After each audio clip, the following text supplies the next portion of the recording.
যুক্তরাষ্ট্রে আসন্ন নির্বাচনে ডেমোক্র্যাট পার্টির প্রার্থী হিসেবে আনুষ্ঠানিকভাবে মনোনয়ন গ্রহণ করেছেন ভাইস প্রেসিডেন্ট কমলা হ্যারিস। মনোনয়ন গ্রহণের পর দেয়া বক্তব্যে সব মার্কিন নাগরিকের প্রেসিডেন্ট হওয়ার প্রতিশ্রুতি দেন তিনি।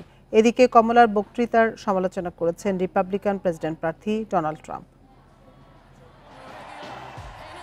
যুক্তরাষ্ট্রের প্রেসিডেন্ট নির্বাচন থেকে বাইডেন সরে আসার পর কমলা হ্যারিসের প্রার্থিতার বিষয়টি অনেকটাই নিশ্চিত ছিল, তবুও অপেক্ষা ছিল চূড়ান্ত ঘোষণার। ডেমোক্রেটিক দলের জাতীয় কনভেনশনের শেষ দিন আনুষ্ঠানিকভাবে সেই মনোনয়ন পান ভাইস প্রেসিডেন্ট কমলা হ্যারিস।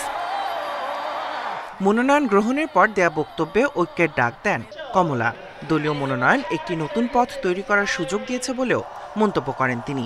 বিশ্বজুড়ে স্বৈরশাসনের বিরুদ্ধে লড়াইয়ের অঙ্গীকার করেন এই ভাইস প্রেসিডেন্ট। বিশ্বের সর্বশ্রেষ্ঠ জাতির প্রত্যেকের পক্ষ থেকে আমি যুক্তরাষ্ট্রের প্রেসিডেন্ট হওয়ার জন্য মনোনয়নপত্র গ্রহণ করেছি।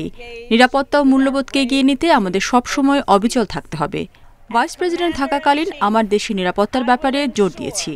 স্বৈরাচারীরা চায় এই নির্বাচনে ডোনাল্ড ট্রাম্পের বিজয় আসুক, কারণ ট্রাম্প নিজেও একজন স্বৈরাচারী হতে চান। যুক্তরাষ্ট্র জুড়ে অনেকদিন ধরেই আলোচনায় রয়েছে গর্ভপাত ইস্যু। এই বিষয়ে বরাবরই ইতিবাচক সিদ্ধান্ত জানিয়ে এসেছেন কমলা হ্যারিস। দলের জাতীয় কনভেনশনের শেষ দিনের বক্তব্যে আবারও গর্ভপাতের অধিকার রক্ষায় কাজ করার অঙ্গীকার করেন তিনি। কমলার বক্তব্যে গুরুত্ব পায় গাজা প্রসঙ্গ। এ সময় ফিলিস্তিনিদের দুর্ভোগ নিরসন ও স্বাধীনতা রক্ষায় জোর দেন তিনি। সেই সাথে ইসরায়েলের আত্মরক্ষার অধিকার রয়েছে বলেও মন্তব্য করেন কমলা। গাজা ইস্যুতে বিক্ষোভ হয়েছে ডেমোক্রেটিক দলের সম্মেলনস্থলের বাইরে।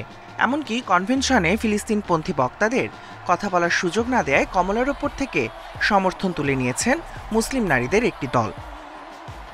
এদিকে কমলার বক্তৃতার সমালোচনা করেছেন রিপাবলিকান প্রেসিডেন্ট প্রার্থী ডোনাল্ড ট্রাম্প।